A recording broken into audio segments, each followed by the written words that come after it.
Abonnez-vous à Confession interdite. Et maintenant, entrons dans l'histoire. Je m'appelle Manon Mercier et j'ai passé 32 ans à être la fille invisible dans une famille qui ne voyait de la valeur que dans les fils. Quand j'avais 18 ans, mes parents ont fait un chèque de 165 000 € pour financer les études de médecine et l'appartement parisien de mon frère. Quand j'ai demandé de l'aide pour mon loyer et mes frais universitaires, mon père m'a regardé dans les yeux et a dit « Les filles n'ont pas besoin de diplôme. Trouve-toi un bon mari ». Alors, j'ai cumulé 3 emplois. J'ai survécu avec 5 heures de sommeil par nuit pendant 4 ans. J'ai obtenu mon diplôme avec la mention très bien et j'ai financé moi-même mes études à la faculté de médecine de Paris-Cité sans un seul euro de leur part. 12 ans plus tard, je suis devenue chirurgienne cardiothoracique, l'une des rares femmes dans mon domaine. Mais lors de la fête de fiançailles de mon frère le mois dernier, mon père s'est tenu devant 150 invités et a présenté Thomas comme notre seul enfant ayant réussi. Il n'avait aucune idée que sa future belle-fille était la patiente que j'avais sauvée 3 ans plus tôt sur ma table d'opération. Avant de vous dire ce qui s'est passé ensuite, prenez un moment pour aimer et vous abonner, mais seulement si cette histoire vous parle.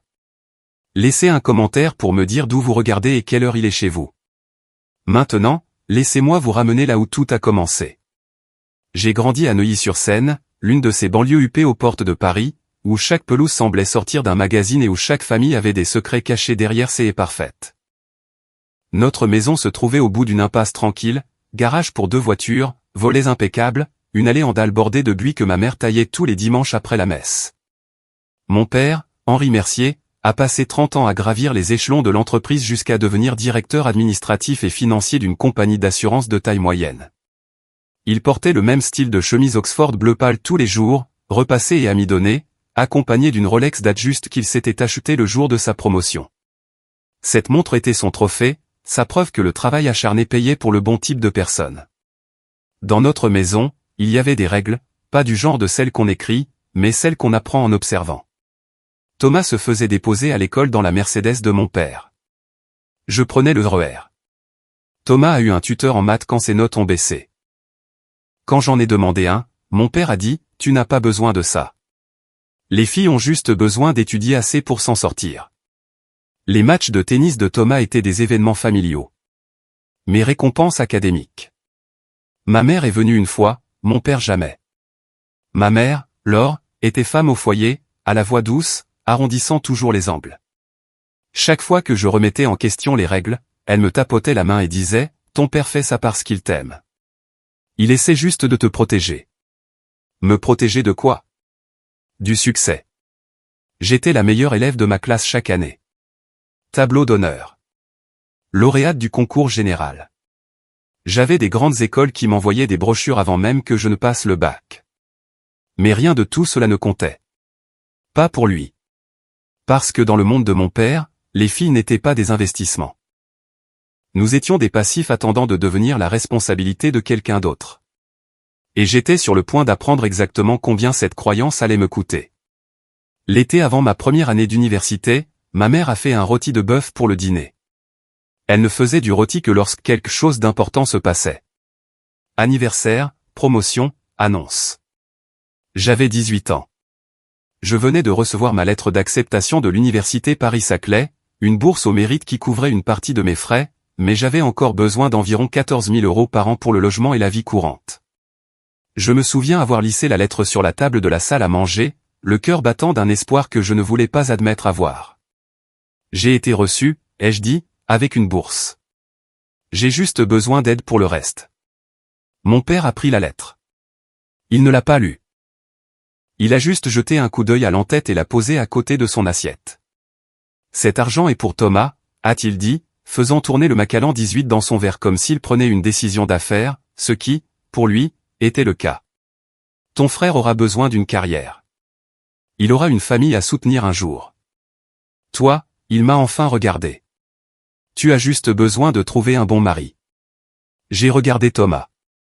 Il avait 14 ans à l'époque, voûté sur son téléphone, faisant semblant de ne pas entendre. Il n'a pas dit un mot. Ma mère non plus. Le silence dans cette pièce était plus fort que n'importe quelle dispute aurait pu l'être. J'ai plié la lettre soigneusement, l'ai glissée dans ma poche et j'ai dit la seule chose que je pouvais articuler. D'accord.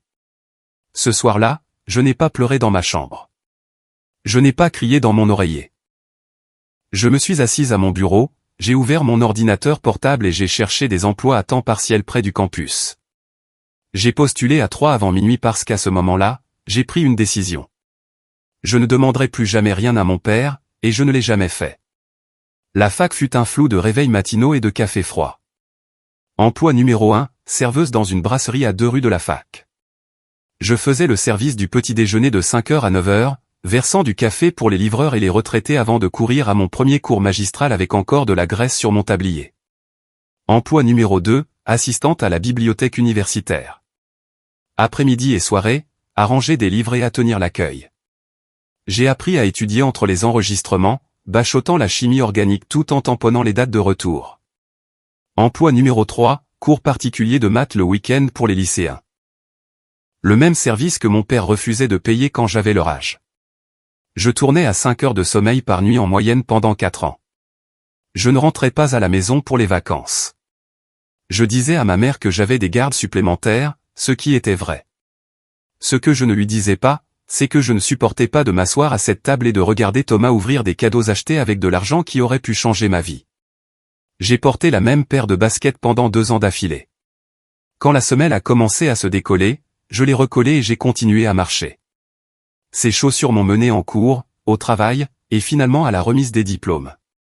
Mention très bien, 19/20 de moyenne, major de ma promotion. J'ai envoyé une invitation à mes parents pour la cérémonie. Ma mère a répondu par SMS. Si fière de toi, ma chérie. Mais Thomas a un match de foot important ce jour-là. On fêtera ça quand tu rentreras. J'ai obtenu mon diplôme seul. Un professeur que je connaissais à peine m'a serré la main et a dit, où que vous alliez à partir d'ici, vous l'avez mérité. J'ai pleuré sur le parking pendant 10 minutes. Puis j'ai essuyé mon visage, je suis monté dans ma voiture et j'ai conduit jusqu'à la bibliothèque pour rendre mes livres en retard. Ce chapitre était terminé, mais la partie la plus difficile ne faisait que commencer. J'ai passé le concours de médecine. J'ai choisi l'université Paris-Cité et l'hôpital européen Georges Pompidou, non pas parce que c'était le plus prestigieux, bien qu'il le fût, mais parce que je pouvais y travailler comme externe et faire des gardes payés. J'ai assemblé tout ça comme un patchwork, et d'une manière ou d'une autre, ça a tenu. Les années d'externat, le concours de l'internat, 6 ans d'internat, 2 ans de clinica, 12 ans de ma vie à construire quelque chose que personne dans ma famille ne me croyait capable de construire. Je me suis spécialisé en chirurgie cardio-thoracique, l'un des domaines les plus exigeants de la médecine. Les horaires étaient brutaux. La pression était implacable. J'ai vu des collègues s'épuiser, abandonner, passer à des spécialités plus faciles. Je suis resté, pas parce que j'avais quelque chose à prouver à mon père. Je suis resté parce que chaque fois que je tenais un cœur humain dans mes mains, chaque fois que je regardais un électrocardiogramme plat se transformer en un rythme régulier, je savais que c'était exactement ce que j'étais censé faire. À 32 ans, j'étais praticien hospitalier titulaire à l'hôpital européen Georges Pompidou. L'une des rares femmes dans mon service, publiée, respectée, et ma famille n'en avait aucune idée. Ma mère savait que je travaillais dans un hôpital quelconque. C'était l'étendue de la chose. Elle n'a jamais demandé de détails, et je ne les ai jamais offerts.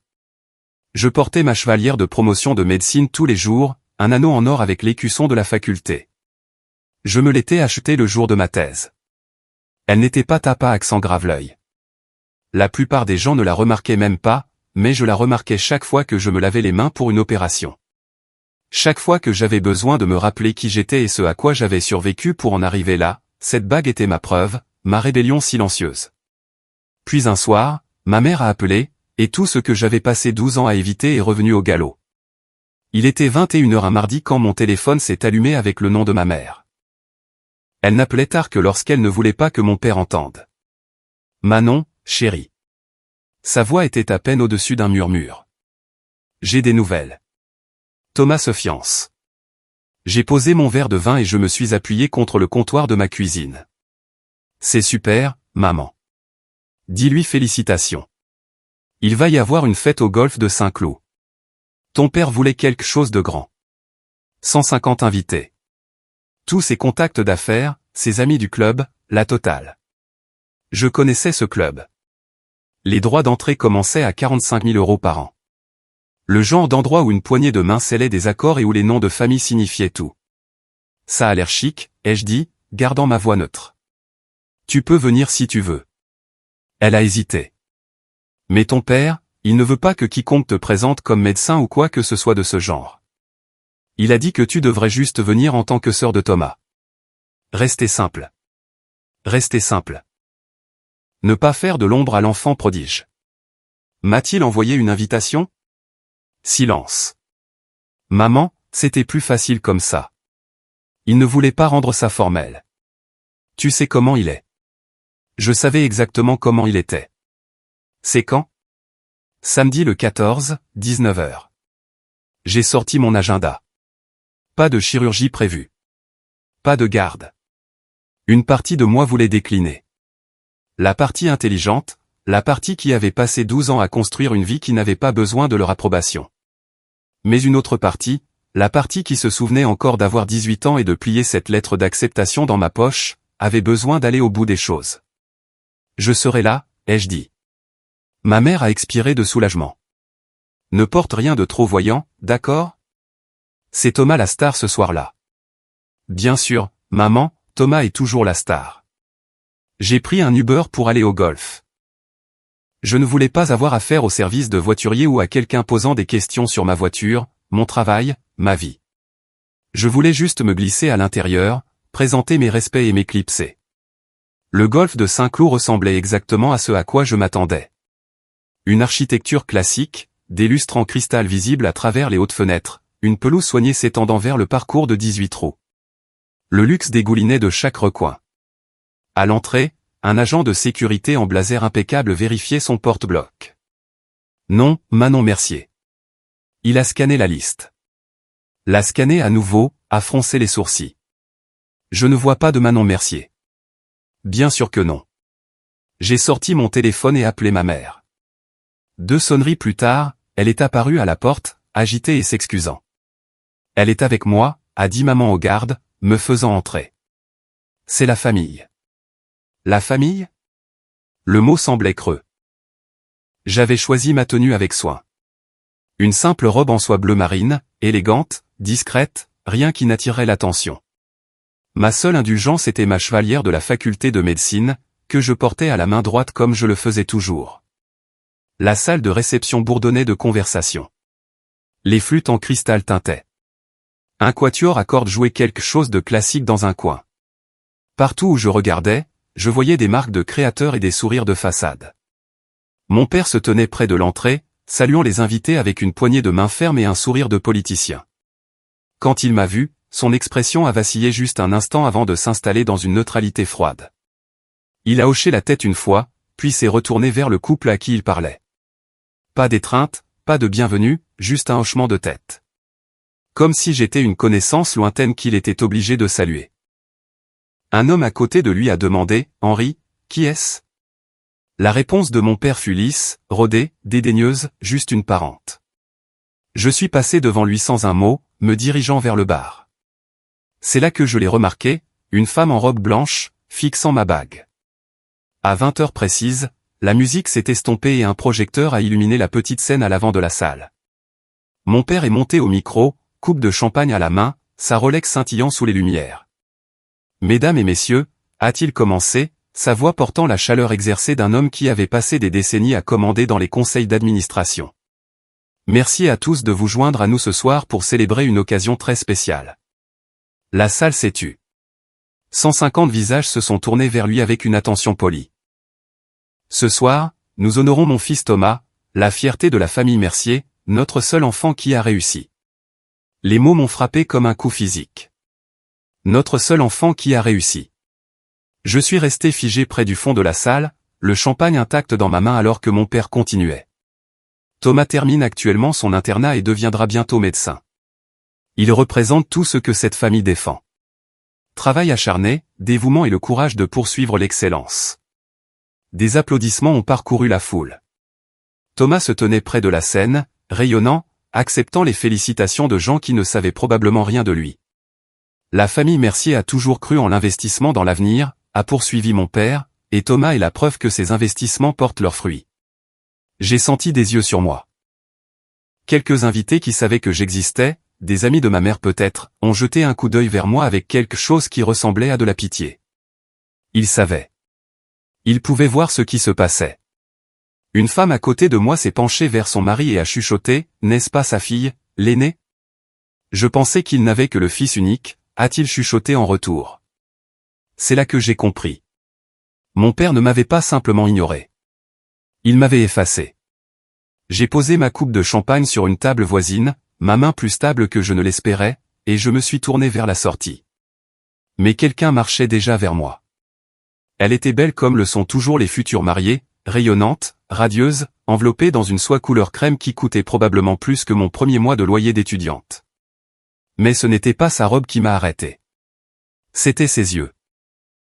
Ils étaient fixés sur ma main, sur ma bague. « Excusez-moi » a-t-elle dit, comblant la distance entre nous avec des pas rapides et déterminés. « Je suis tellement désolé de vous déranger, mais travaillez-vous à l'hôpital européen Georges Pompidou ?» Mon cœur a raté un battement. « Oui » ai-je dit prudemment. « C'est le cas. »« Êtes-vous chirurgienne ?» Le bruit de la salle a semblé s'estomper. Le tintement des verres, les conversations murmurées, tout cela s'est dissous dans un bruit blanc alors que je regardais cette femme, la regardais vraiment, et sentais le souvenir se mettre en place. Il y a 3 ans, 2 heures du matin. Une femme de 26 ans, la poitrine écrasée dans un accident de voiture, se vidant de son sang sur ma table d'opération. 7 heures de chirurgie, incertaine jusqu'à la toute fin. Je me souvenais de son visage. Plus jeune alors, pâle, planant entre la vie et la mort. Raphaël, ai-je dit, son nom surgissant de quelque part au fond de ma mémoire. Raphaël Portier. Sa main a volé à sa bouche. Les larmes lui sont montées aux yeux. C'est vous. Oh mon Dieu, c'est vraiment vous. Avant que je puisse répondre, Thomas est apparu à ses côtés, son sourire figé par la confusion. Chérie, qu'est-ce qui se passe? Il m'a regardé, puis a regardé Raphaël. Tu connais ma sœur? La tête de Raphaël a claqué vers lui. Ta sœur? Sa voix s'est brisée. Thomas, tu ne m'as jamais dit ce que ta sœur fait dans la vie. La mâchoire de Thomas s'est serrée. Je pouvais le voir calculer, essayer de contrôler le récit. Elle travaille à l'hôpital, a-t-il dit rapidement. Un truc administratif. Raphaël l'a fixé. Puis elle m'a fixé. Administratif, a-t-elle répété lentement. Thomas, cette femme m'a sauvé la vie. Le visage de Thomas est passé par 3 expressions en 2 secondes, confusion, panique, puis un sourire forcé qui n'atteignait pas ses yeux. Chérie, ne faisons pas de scène. Il a tendu la main vers le bras de Raphaël. Il y a des gens importants que je veux que tu rencontres. Monsieur David de l'ancien cabinet de papa est ici. Et Thomas. Raphaël a retiré son bras. As-tu entendu ce que je viens de dire? Je t'ai entendu. Et c'est génial. Vraiment, mais on pourra rattraper le temps perdu avec Manon plus tard. Il m'a lancé un regard. Le même regard qu'il me donnait quand nous étions enfants. Et que j'avais accidentellement de meilleures notes. Pas vrai, sœurette? Je n'ai rien dit. J'ai juste regardé. Pourquoi ne m'as-tu pas dit que ta sœur était médecin, a insisté Raphaël. Elle n'est pas. Je veux dire, elle est. Thomas trébuchait sur ces mots. Écoute, c'est compliqué. Notre famille est compliquée. Peut-on s'il te plaît juste profiter de la fête? Compliqué comment? Les invités les plus proches de nous avaient commencé à remarquer, les têtes se tournaient, les chuchotements se propageaient comme des ondulations dans une mare. Thomas a baissé la voix, son sourire devenant tendu. Manon, peux-tu juste partir? C'est ma soirée. Tu as déjà causé assez de problèmes rien qu'en venant. J'ai ressenti la vieille piqûre familière, celle que j'avais passé des années à apprendre à ignorer. Je ne cause rien, Thomas. Je suis juste debout ici. Tu sais ce que je veux dire. Sa voix est tombée dans un sifflement. Tu dois toujours tout ramener à toi. Même maintenant, même ce soir. Raphaël regardait entre nous, son expression passant de la confusion à quelque chose de plus dur. Quelque chose de soupçonneux. Thomas, a-t-elle dit calmement. Je vais te demander une dernière fois. Pourquoi ne savais-je pas que ta sœur est chirurgienne? Il n'a pas répondu. Et dans ce silence, j'ai vu la première fissure dans l'image parfaite que ma famille avait passé des décennies à construire. Mon père s'est matérialisé à côté de nous comme s'il avait un sixième sens pour les perturbations dans ces événements soigneusement orchestrés. Qu'est-ce qui se passe ici? Sa voix était basse, contrôlée, mais je pouvais voir la tension dans sa mâchoire. Rien, papa. Thomas est intervenu immédiatement. Manon partait juste. Je ne partais pas, ai-je dit calmement. Les yeux de mon père ont glissé vers Raphaël, puis vers le petit groupe d'invités faisant semblant de ne pas écouter. Manon, il a dit mon nom comme si c'était un problème à résoudre. C'est la fête de fiançailles de Thomas. Si tu ne vas pas être solidaire, peut-être qu'il vaut mieux que tu. Que je quoi, papa? Disparaisse comme je le fais toujours? Raphaël s'est avancé. Monsieur Mercier, saviez-vous que votre fille est employée d'hôpital? Mon père a coupé la parole en douceur. Oui, nous sommes au courant. Mais ce soir ne tourne pas autour d'elle. Ce soir, c'est pour Thomas et son avenir. Son avenir, sa carrière, son succès, toujours les siens. Un homme à proximité, quelqu'un que je reconnaissais vaguement comme l'un des copains de golf de mon père, s'est raclé la gorge. Henri, je ne savais pas que tu avais une fille. Tu ne l'as jamais mentionné. Le sourire de mon père s'est crispé. Nous sommes une famille privée, Georges. Manon a choisi une voie différente du reste d'entre nous. Elle est indépendante. Indépendante. Le mot dégoulinait de mépris. Peut-être trop indépendante, a-t-il ajouté, baissant la voix juste assez pour que seuls les plus proches puissent entendre, mais assez fort pour faire valoir son point de vue. Certains enfants veulent faire partie de la famille. D'autres, il a haussé les épaules. D'autres n'ont rien à apporter. L'air autour de moi est devenu froid. J'avais passé 12 ans à construire une carrière, à sauver des vies, à gagner chaque diplôme par la sueur et le sacrifice. Et en 3 phrases, mon père avait réduit tout cela à néant. Raphaël le fixait comme si elle ne l'avait jamais vu auparavant. Et peut-être qu'elle ne l'avait pas vu, pas le vrai lui. J'ai senti la chaleur monter dans mon cou, la vieille envie familière de rétrécir, de m'excuser, de disparaître. Pendant 18 ans, j'avais vécu sous le toit de cet homme et appris que la survie signifiait le silence. Pendant 12 autres, j'avais construit une vie où son opinion ne comptait pas. Mais debout là, dans cette salle de bal étincelante entourée d'étrangers qui pensaient que mon père était un grand homme, j'ai réalisé quelque chose. J'avais fini de rétrécir. J'ai pris une inspiration, puis une autre. Mon rythme cardiaque a ralenti au rythme régulier que j'utilisais avant la chirurgie. Calme, concentré, précis. Je ne pars pas, papa. Mon père a cligné des yeux. Pardon? Je suis venu célébrer les fiançailles de mon frère. Je vais rester, prendre un verre d'eau et féliciter le couple heureux. J'ai lissé le devant de ma robe. C'est ce que fait la famille, n'est-ce pas?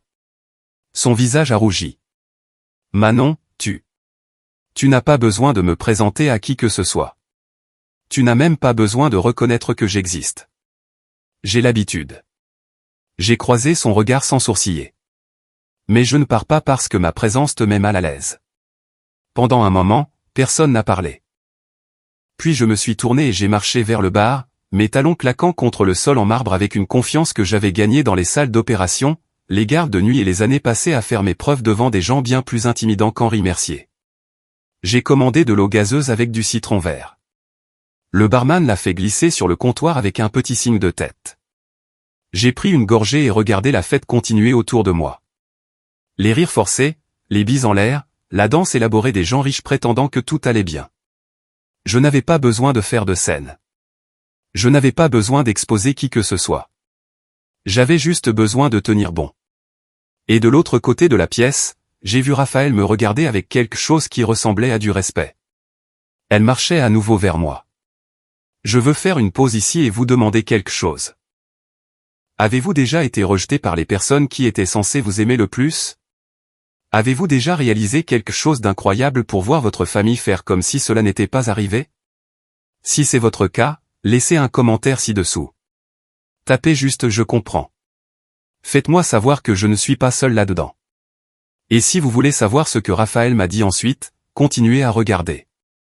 N'oubliez pas d'appuyer sur le bouton j'aime si vous êtes de mon côté. Avant que Raphaël ne puisse m'atteindre, ma mère a intercepté son chemin. Ma chérie, laisse-moi te présenter à certaines de nos amies du club, a dit maman joyeusement, dirigeant Raphaël vers un groupe de femmes plus âgées dégoulinant de perles. Puis elle est revenue vers moi, son sourire figé, mais ses yeux suppliants. Manon, chérie. Elle a saisi mon coude, ses doigts tremblant légèrement. S'il te plaît, ne fais pas ça. Pas ce soir. Ne pas faire quoi, maman? Je suis juste debout ici. Tu sais ce que je veux dire. Elle a jeté un coup d'œil par-dessus son épaule, vérifiant si mon père regardait. Ton père est déjà contrarié. Thomas est nerveux. C'est censé être une soirée joyeuse. Et ma présence gâche ça. Elle n'a pas répondu. Elle n'avait pas à le faire. Maman, sais-tu seulement ce que je fais dans la vie? Ses yeux sont tombés au sol. Tu sais que je travaille à l'EGB. Tu sais que je suis chirurgienne. Tu le sais depuis des années. Ma voix était calme mais ferme. Pourquoi ne lui as-tu jamais dit? Ton père ne. Elle s'est tue. Il ne m'aurait pas cru. Il s'était déjà fait une opinion sur toi. Alors, tu l'as juste laissé faire? Je n'avais pas le choix. Tu avais le choix chaque jour, maman. Tu ne l'as juste pas saisi. Ses yeux brillaient. Pendant un instant, j'ai vu la mère dont je me souvenais de mon enfance. Celle qui me donnait des desserts en cachette et me disait que je pouvais être tout ce que je voulais. Cette femme avait disparu il y a longtemps. Je sais que tu as bien réussi, a-t-elle chuchoté. Je suis fier de toi. Je ne peux juste pas. Pas quoi? Le dire à voix haute? Elle a serré ma main une fois, puis l'a lâchée. S'il te plaît, rentre juste chez toi, Manon, avant que les choses n'empirent. Elles sont déjà pires, maman. Elles ont été pires toute ma vie. Je l'ai regardée s'éloigner. Et pour la première fois, je ne me suis pas senti en colère. Je me suis juste senti triste. J'ai dérivé vers le coin de la salle de réception près des fenêtres du sol au plafond qui donnait sur le terrain de golf. Dehors, les lumières paysagères projetaient des flaques dorées sur l'herbe immaculée. Je pouvais voir la silhouette des voitures de luxe sur le parking. Mercedes, BMW, quelques Porsche, le monde auquel mon père voulait désespérément appartenir. À l'intérieur, 150 personnes riaient, trinquaient et célébraient un avenir qui n'avait rien à voir avec moi. J'ai baissé les yeux sur ma chevalière, l'écusson de la faculté accrochant la lumière. J'ai pensé au jour où je l'ai reçu. La cérémonie était petite, tenue dans une salle de conférence avec du mauvais café et un éclairage néon. Mes camarades de promotion avaient des familles remplissant les sièges, des parents essuyant des larmes, des frères et sœurs prenant des photos. J'étais assise seule au 3e rang. Quand ils ont appelé mon nom, je me suis avancé, j'ai serré la main du doyen et j'ai accepté ma bague sans personne pour en être témoin. Après, un agent d'entretien installant des chaises pour l'événement suivant a dit « Félicitations, docteur ». Il était la seule personne à avoir reconnu mon accomplissement ce jour-là. J'ai appuyé mon pouce contre la bague maintenant, sentant son poids. Qu'est-ce que je fais ici?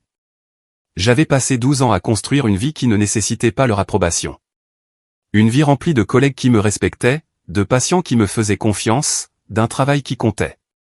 Pourquoi étais-je debout dans un coin à la fête de fiançailles de mon frère, espérant quelque chose que je savais que je n'aurais jamais?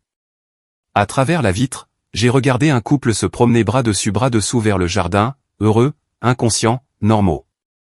Peut-être que je devrais juste partir. Les laisser avoir leur soirée parfaite. Mais alors mon téléphone a vibré.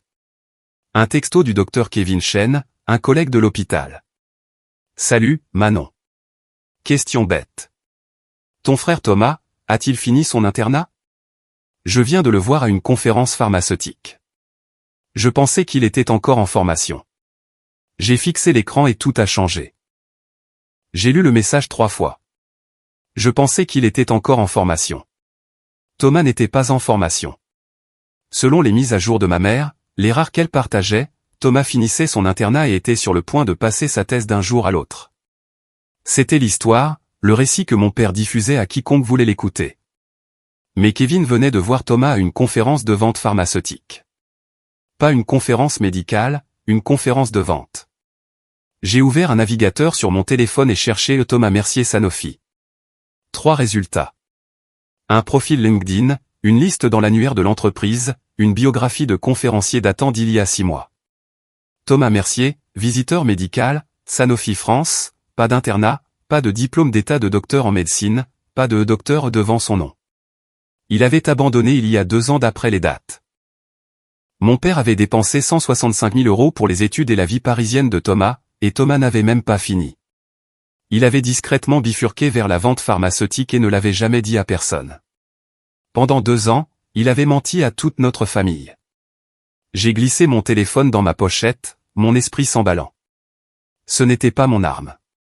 Je n'étais pas venu ici pour exposer qui que ce soit. Mais en regardant mon père travailler la salle, serrant des mains, se vantant de son futur fils médecin, j'ai réalisé quelque chose.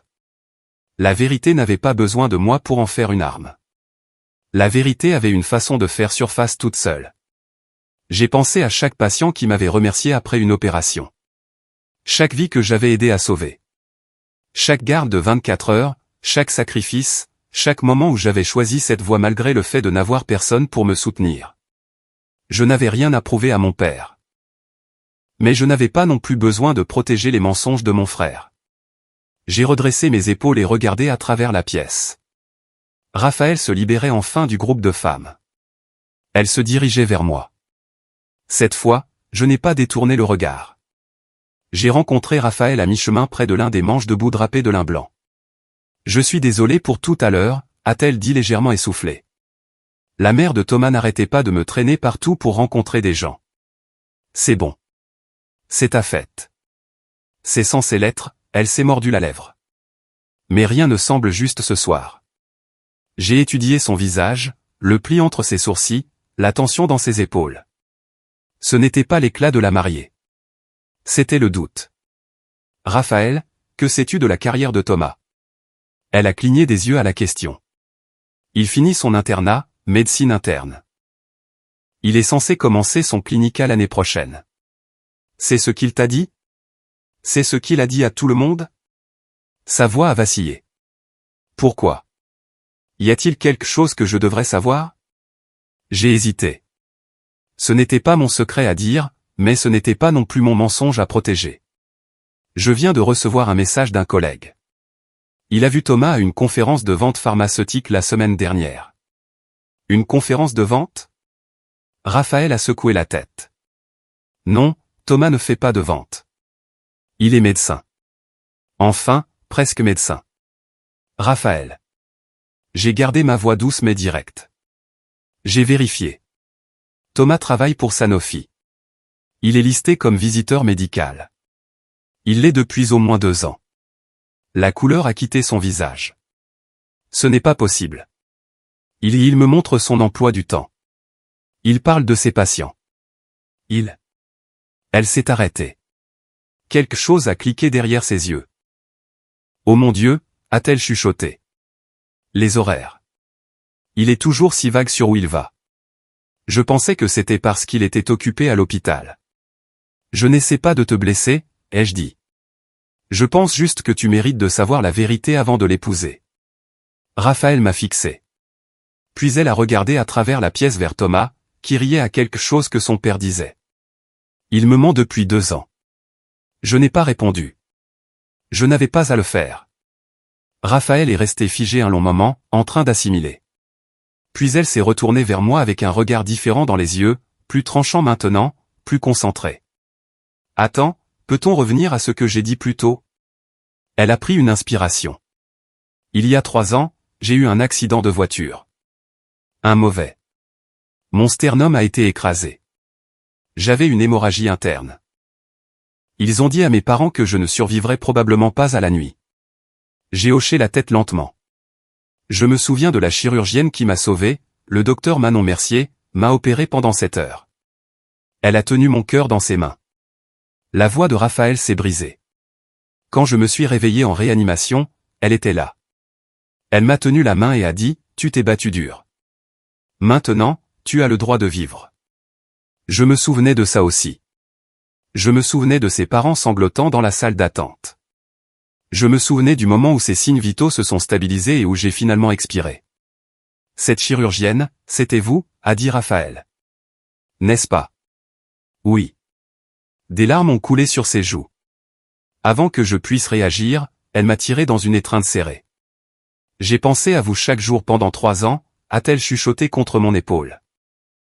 Je suis retourné à l'hôpital une fois pour vous trouver, mais ils ont dit que vous aviez changé de service. Je n'ai jamais pu vous remercier correctement. Tu viens de le faire. Elle s'est reculée, essuyant ses yeux du revers de la main. Tout ce temps, tu étais la sœur de Thomas. Il parlait de toi comme si tu n'étais personne, comme si tu ne comptais pas pour lui. Je ne compte pas. Mais tu comptes pour moi. Sa voix s'est durcie. Tu m'as sauvé la vie et sa famille te traite comme si tu étais invisible. Elle a regardé vers la scène où le microphone se tenait toujours depuis le discours précédent de mon père. Non, a-t-elle dit calmement. Ce n'est pas acceptable. Ce n'est pas acceptable du tout. Raphaël, tu n'es pas obligé. Si, je le suis. Elle a serré mes mains. La vérité doit sortir. Toute la vérité. Qu'est-ce que tu vas faire, ai-je demandé. Raphaël a jeté un coup d'œil vers la scène, puis vers moi. J'étais censé faire un discours plus tard. Remercier la famille de Thomas de m'avoir accueilli. Parler de combien je suis excité pour notre avenir ensemble. Et maintenant je vais dire la vérité. Elle a redressé ses épaules. Pas pour blesser Thomas, pas pour embarrasser ton père, juste parce que je ne veux pas construire un mariage sur des mensonges. Raphaël, c'est ta fête de fiançailles. Es-tu sûr de vouloir faire ça ici devant tout le monde? Ou d'autres? Elle a ri amèrement. Thomas me ment depuis 2 ans. Ton père vient de se tenir là-haut et a appelé Thomas son seul enfant ayant réussi. Alors que toi.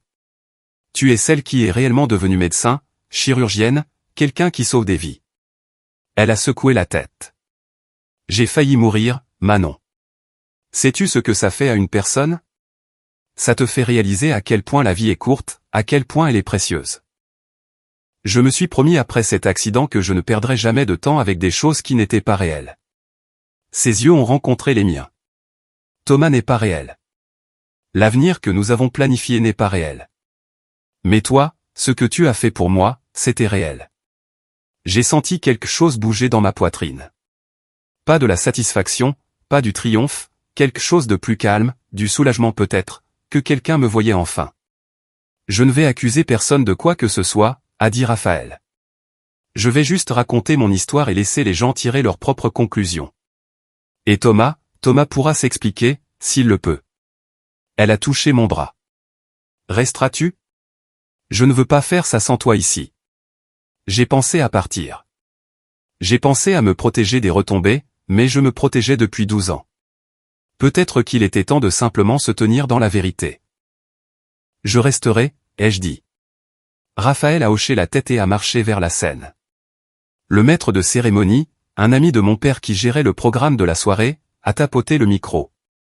Mesdames et messieurs, si je pouvais avoir votre attention, s'il vous plaît. Notre belle future mariée, Raphaël Portier, aimerait dire quelques mots. Des applaudissements polis ont parcouru la salle. Raphaël a monté les 3 marches vers la petite scène, sa robe en soie crème accrochant la lumière. Elle ressemblait en tout point à la fiancée parfaite, posée, belle, gracieuse, mais je pouvais voir ses mains trembler légèrement alors qu'elle ajustait le micro. 150 invités ont tourné leur attention vers elle.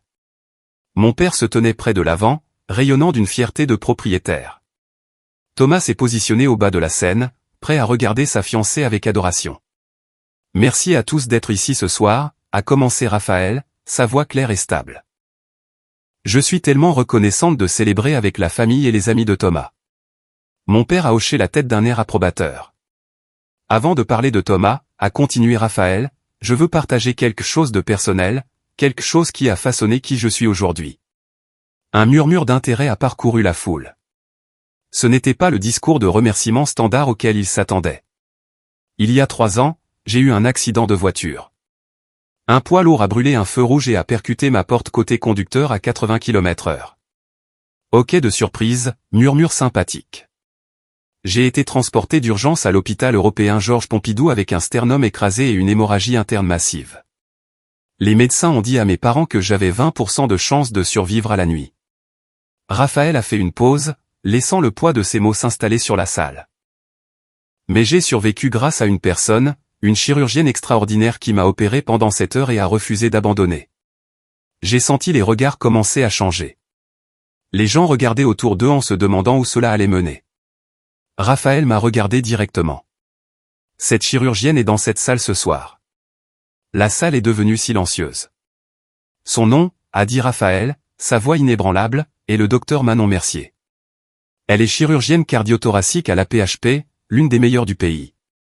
Elle a pointé vers moi et 150 têtes ont pivoté dans ma direction.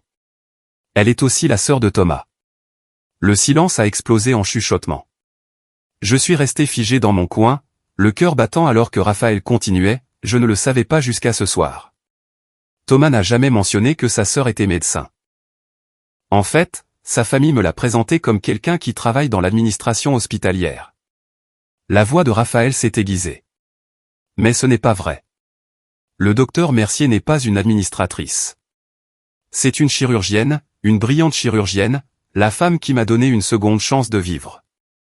Le visage de mon père était devenu pâle. Thomas avait l'air de vouloir que le sol l'engloutisse tout entier. Ce qui est encore plus déroutant, a poursuivi Raphaël, c'est qu'il y a quelques minutes à peine, Monsieur Mercier s'est tenu sur cette même scène et a présenté Thomas comme le seul enfant ayant réussi dans la famille. Elle a laissé cela pénétrer les esprits. J'aimerais que quelqu'un m'explique comment cela a du sens. Comment une famille ignore la fille qui est devenue chirurgienne tout en célébrant le fils qui... Elle s'est arrêtée, a pris une inspiration. Je suis désolé. Je ne suis pas monté ici pour attaquer qui que ce soit. Je suis monté ici parce que la vérité compte pour moi. Et la vérité est que le docteur Manon Mercier m'a sauvé la vie. Sans elle, je ne serais pas debout ici. Je n'aurais pas rencontré Thomas. Je n'aurais rien de tout ça. Raphaël m'a regardé à nouveau, des larmes brillant dans ses yeux. Manon, voudrais-tu s'il te plaît venir ici? J'aimerais que tout le monde rencontre la femme qui a rendu mon avenir possible. Chaque œil dans la salle était sur moi. J'avais deux choix. Rétrécir ou me tenir debout. J'ai choisi de me tenir debout. J'ai marché à travers la foule qui s'écartait, mes talons claquant contre le marbre à chaque pas. Les chuchotements me suivaient comme une vague. C'est la fille. Henri n'a jamais mentionné une fille. Une chirurgienne à Pompidou. Pourquoi cacherait-il ça? Quelque chose cloche vraiment ici. J'ai monté les marches et me suis tenu à côté de Raphaël. Elle a attrapé ma main et l'a serrée. De la foule, une voix d'homme a retenti. Docteur Hubert Brunet, un cardiologue qui faisait apparemment partie du cercle de golf de mon père. Manon Mercier. Il s'est avancé, la reconnaissance naissant sur son visage. J'ai assisté à votre présentation au congrès de la Société française de cardiologie au printemps dernier. Vos recherches sur la réparation de la valve mitrale mini-invasive étaient exceptionnelles. Plus de murmures, plus de têtes qui tournent. Merci, ai-je dit simplement. Raphaël s'est penché vers le micro. Pour ceux qui ne le savent pas, et apparemment cela inclut la propre famille de Thomas, le docteur Mercier est titulaire en chirurgie cardiothoracique. Elle est publiée dans des revues scientifiques internationales. Elle a sauvé d'innombrables vies, y compris la mienne. Elle s'est tournée pour faire face à mon père, qui se tenait immobile près de l'avant, son visage un masque de fureur à peine contrôlé. Monsieur Mercier, je ne veux pas manquer de respect, mais je dois demander, pourquoi avez-vous dit à cette salle que Thomas est votre seul enfant ayant réussi? Votre fille est juste ici. Elle a accompli plus que la plupart des gens ne le feront en une vie. La salle retenait son souffle. La bouche de mon père s'est ouverte, fermée, ouverte à nouveau. Ce n'est guère le moment ni l'endroit. Il me semble que c'est exactement le bon moment et le bon endroit, a dit Raphaël calmement. Vous avez choisi de célébrer le succès de Thomas publiquement. Pourquoi ne pouvons-nous pas reconnaître celui de Manon? Quelqu'un au fond a commencé à applaudir. Puis une autre personne, puis une autre. En quelques secondes, la moitié de la salle applaudissait. Pas pour mon père, pas pour Thomas, mais pour moi. Et je n'avais rien demandé de tout ça. La vérité avait simplement trouvé son chemin vers la lumière. Raphaël m'a tendu le micro. Pendant un moment, je suis resté là à regarder la mer de visages. Certains curieux, certains compatissants, certains mal à l'aise. J'aurais pu détruire mon père juste là. J'aurais pu étaler chaque affront, chaque rejet, chaque moment où il m'avait fait me sentir sans valeur. Mais ce n'était pas qui je voulais être. Merci, Raphaël. J'ai gardé ma voix calme, mesurée. Et merci à tous pour vos gentils applaudissements. Je ne suis pas venu ici ce soir en attendant quoi que ce soit de tout ça. J'ai fait une pause, rassemblant mes pensées. Je suis venu parce que Thomas est mon frère, et je voulais lui souhaiter bonne chance. C'est tout. Je ne suis pas venu pour créer un drame ou mettre qui que ce soit mal à l'aise. La posture de mon père s'est légèrement détendue. Il pensait que je reculais. Mais je ne ferai pas non plus semblant d'être quelque chose que je ne suis pas. J'ai croisé son regard. Je ne suis pas une administratrice d'hôpital. Je ne suis pas juste une parente. Je suis chirurgienne cardio-thoracique. J'ai passé 12 ans à me former pour cette carrière. Des années que j'ai financées entièrement par moi-même. La salle était totalement silencieuse. Je ne vous dis pas ça pour me vanter. Je vous dis ça parce que la vérité compte. Raphaël a raison à ce sujet. Je me suis tourné pour la regarder. Il y a 3 ans, elle est arrivée dans mon bloc opératoire plus morte que vive. J'ai passé 7 heures à me battre pour garder son cœur battant. Quand elle s'est réveillée, je lui ai promis que son combat en valait la peine. Raphaël a essuyé des larmes de ses joues. Je n'ai besoin de la validation de personne, ai-je continué, me retournant vers la foule. J'ai cessé d'en avoir besoin il y a longtemps, mais je ne resterai pas silencieuse pendant que les gens qui auraient dû me soutenir font semblant que je n'existe pas. J'ai reposé le micro sur le pied. C'est tout ce que j'ai à dire. Merci de m'avoir écouté. J'ai reculé et c'est là que Thomas a perdu le contrôle. Thomas a foncé sur la scène, le visage rouge, ses cheveux soigneusement gominés commençant à se défaire. Tu es sérieuse là? Il a saisi le micro, sa voix se brisant de rage à peine contenue. C'est ma fête de fiançailles, et tu devais juste tout ramener à toi, n'est-ce pas? Raphaël s'est avancé vers lui. Thomas, non. Il a pointé un doigt dans ma direction. Elle a toujours été comme ça, essayant toujours de prouver qu'elle est meilleure que moi. Toujours en compétition. Même maintenant, même le seul soir qui est censé être le mien, elle ne peut pas juste me laisser la voir. Les invités ont bougé mal à l'aise. Ce n'était pas le charmant Thomas qu'ils pensaient connaître. Je n'ai rien fait, Thomas. Ma voix était stable. Raphaël m'a posé une question et j'ai répondu honnêtement. Honnêtement, il a ri amèrement. Tu veux parler d'honnêteté? Bien. Parlons de comment tu abandonnes cette famille, comment tu ne rentres jamais à la maison, comment tu agis comme si tu valais tellement mieux que nous tous. Thomas. Ma voix a coupé sa tirade comme un scalpel. Quand allais-tu dire à tout le monde que tu as abandonné ton internat il y a 2 ans? La salle est devenue absolument immobile. Le visage de Thomas s'est vidé de sa couleur. Quoi? Tu ne deviens pas médecin, Thomas. Tu es visiteur médical. Tu le es depuis 2 ans. J'ai fait une pause. Les 165 000 € de papa. Et tu n'as même pas pu finir. Pendant un long moment, personne n'a bougé. Puis Raphaël s'est avancé et a lentement, délibérément, retiré la bague de fiançailles de son doigt. Je t'ai demandé une chose, Thomas. Une chose.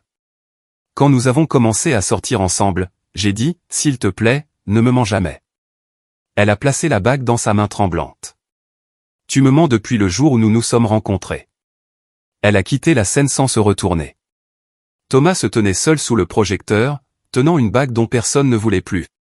Puis-je être honnête avec vous une seconde? À ce moment-là, en regardant Thomas debout là avec cette bague, je ne me sentais pas victorieuse. Je me sentais fatigué. 12 ans de silence et c'était ainsi que cela se terminait. Dites-le moi dans les commentaires. Pensez-vous que Thomas méritait ça ou avez-vous pitié de lui? Et si vous êtes toujours là, si vous voulez savoir ce qui s'est passé avec mon père, continuez à regarder. C'est la partie que j'ai attendue pendant 12 ans. Mon père a finalement bougé. Il a monté les marches de la scène lentement comme un homme marchant vers sa propre condamnation. Sa Rolex a accroché la lumière alors qu'il tendait la main vers l'épaule de son fils. Thomas, nous discuterons de cela à la maison. Sa voix était basse, contrôlée, mais je pouvais voir la veine pulser sur sa tempe. Tout le monde, s'il vous plaît, ne laissons pas ce petit malentendu gâcher la soirée. Malentendu? Le docteur Brunet s'est avancé de la foule. Henri, ta fille est l'une des chirurgiennes cardiothoraciques les plus respectées de la place de Paris. J'ai lu ses recherches. Je l'ai vue présenter lors de congrès nationaux. Et tu as dit à tout le monde qu'elle est une administratrice. D'autres voix se sont jointes. La façade soigneusement cultivée s'effondrait. Mon père s'est tourné vers moi, son visage un mélange complexe de colère et de quelque chose que je n'avais jamais vu auparavant. La peur. Manon, ce n'est pas l'endroit. Tu en as fait l'endroit, papa. Quand tu t'es tenu là-haut et as appelé Thomas ton seul enfant ayant réussi devant tous ceux avec qui j'ai grandi. J'étais juste. Thomas avait besoin. Il trébuchait sur ses mots. Tu ne comprends pas la pression sous laquelle il a été. La pression? J'ai presque ri. Tu as payé toute son éducation et sa vie parisienne. Tu as soutenu chaque décision qu'il a jamais prise. Et quand il a échoué, tu l'as couvert. Je me suis approché. J'ai cumulé 3 emplois pour payer mes études.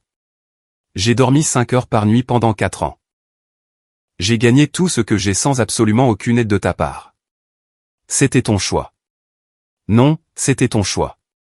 Tu as décidé que je ne méritais pas de soutien parce que j'étais née fille. J'ai gardé ma voix égale. Je ne demande pas d'excuses. J'ai arrêté d'attendre ça il y a des années. Il me fixait sans voix pour peut-être la première fois de sa vie. Mais je ne te laisserai plus m'effacer.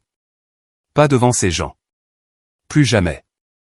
Raphaël se tenait au bas des marches de la Seine, les bras croisés, attendant. Thomas est descendu lentement, serrant toujours la bague de fiançailles comme si elle pouvait le sauver. Raphaël, s'il te plaît, laisse-moi expliquer. Expliquer quoi? Sa voix était calme, mais je reconnaissais ce calme. C'était le même calme que j'utilisais quand une chirurgie tournait mal. Le moment juste avant une action décisive.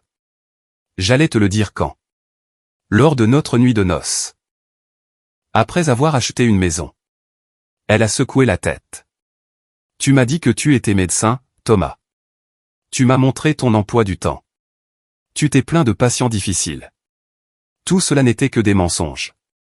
Pas des mensonges, juste. Je te protégeais. Me protéger de quoi? De la vérité. Raphaël a ri, mais il n'y avait pas d'humour là-dedans. Je t'ai parlé du pire moment de ma vie.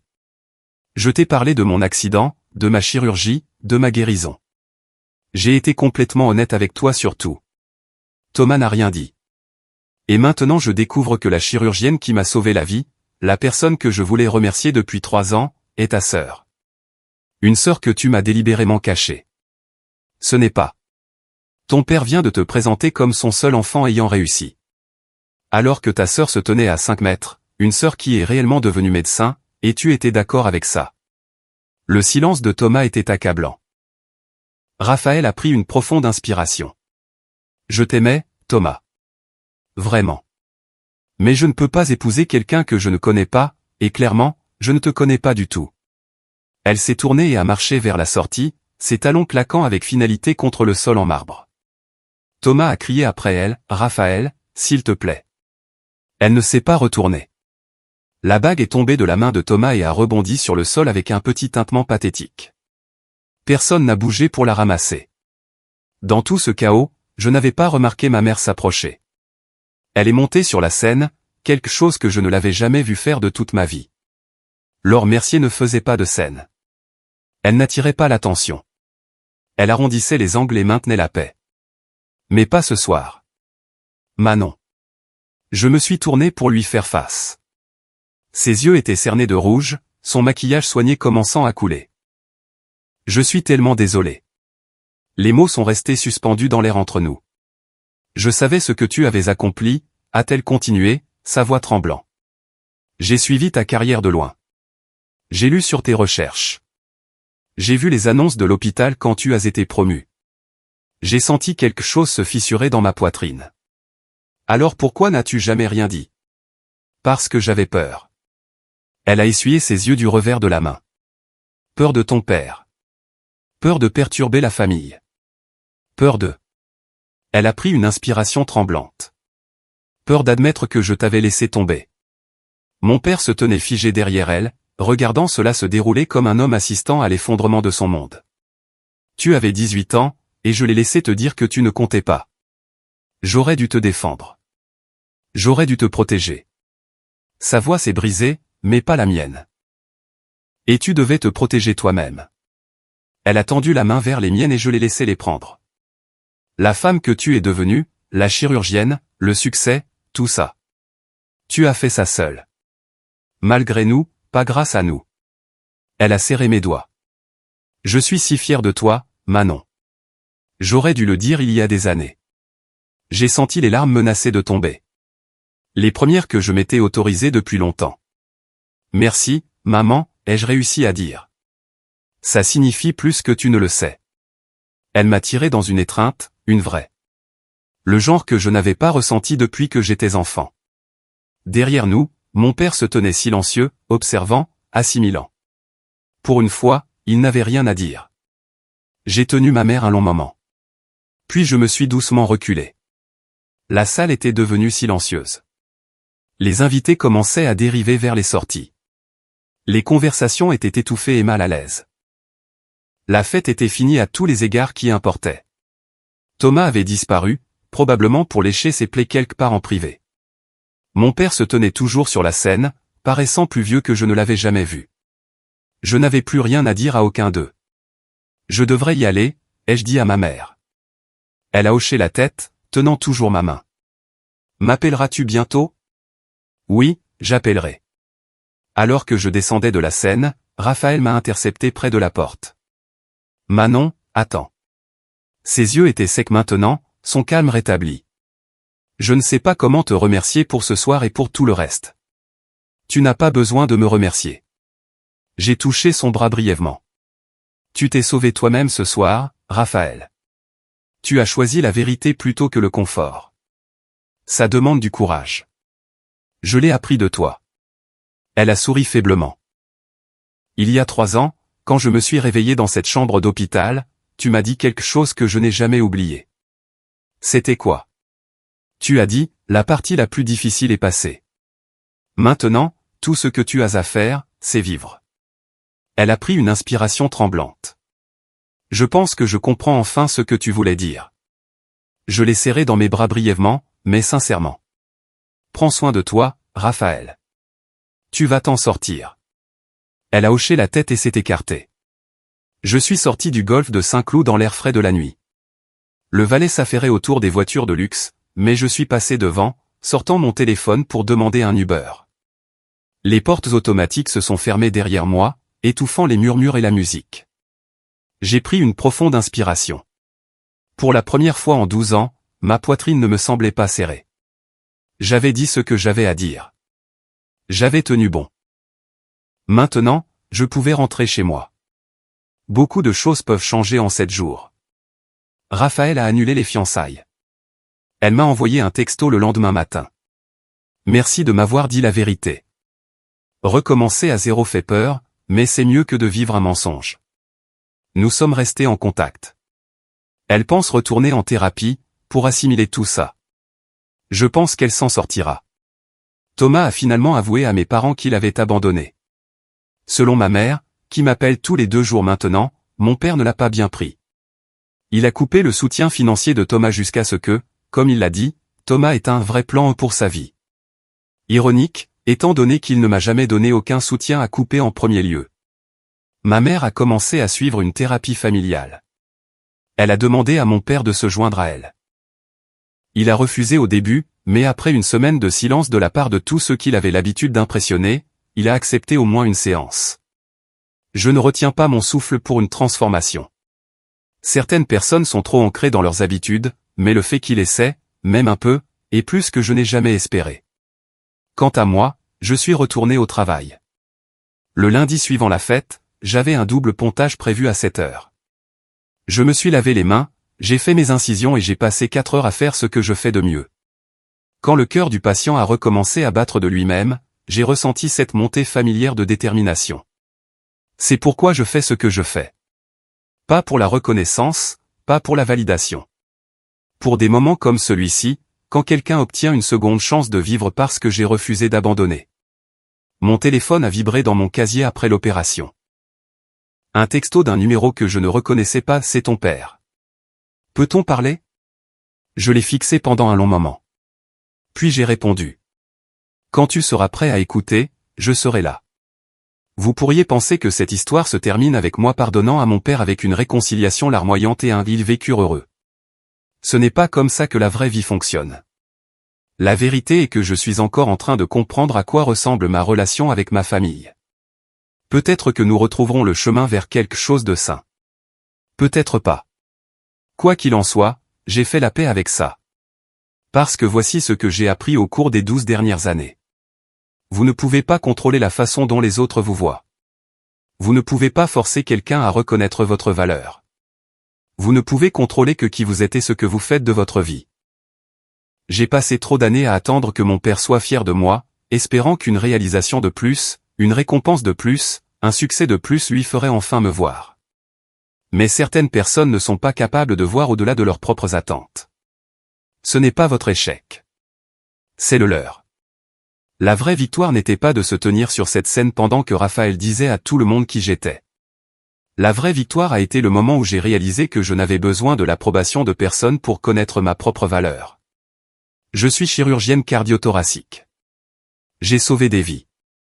J'ai construit une carrière qui signifie quelque chose. Personne ne me l'a donnée. Je l'ai gagnée. Et si mon père veut un jour faire partie de ma vie, il devra gagner son retour lui aussi. Ce n'est pas de la cruauté. Ce sont des limites.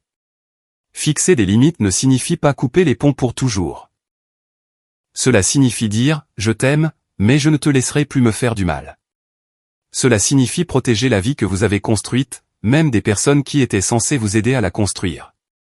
Si vous regardez ceci et que vous vous reconnaissez dans mon histoire, la fille négligée, l'enfant sous-estimé, celle qui n'était jamais tout à fait assez, s'il vous plaît, écoutez-moi. Vous êtes assez. Vous l'avez toujours été. N'attendez pas qu'il le voie. Voyez-le en vous-même. Après que tout se soit calmé, j'ai pris un café avec une amie, une psychologue spécialisée dans la dynamique familiale. « Pourquoi penses-tu que mon père est comme ça ?» lui ai-je demandé. « Est-il juste une mauvaise personne ?» Elle a secoué la tête. Les gens sont rarement aussi simples. Elle a expliqué que mon père avait probablement grandi dans un environnement où sa propre valeur était entièrement liée à la réussite, en particulier la réussite masculine. Son père mesurait probablement le succès de la même manière et son père avant lui. C'est un schéma générationnel. Elle a dit qu'il avait intériorisé le message selon lequel les fils portent l'héritage familial et les filles sont secondaires. Pas parce qu'il déteste les femmes, mais parce que c'est littéralement tout ce qu'il connaît. Cela n'excuse pas ce qu'il a fait. Non, ça ne l'excuse pas. Mais ça l'explique. Elle a remué son café. Le plus triste, c'est qu'il pensait probablement te protéger.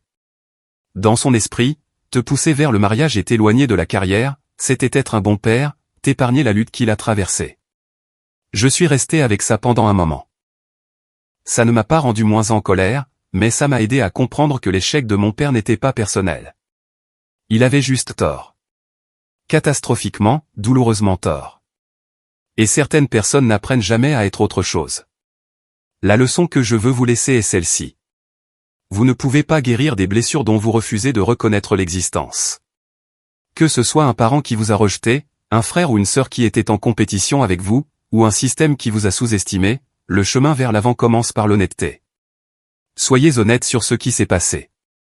Soyez honnête sur la façon dont cela vous a affecté. Et soyez honnête sur ce que vous êtes prêt à accepter à l'avenir. C'est l'histoire. Merci d'être resté avec moi à travers tout ça. Si cela a résonné en vous, s'il vous plaît laissez un commentaire. Racontez-moi votre histoire. J'aimerais l'entendre. Et si vous voulez plus d'histoires comme celle-ci, consultez la description pour des recommandations. Prenez soin de vous. Vous le valez bien.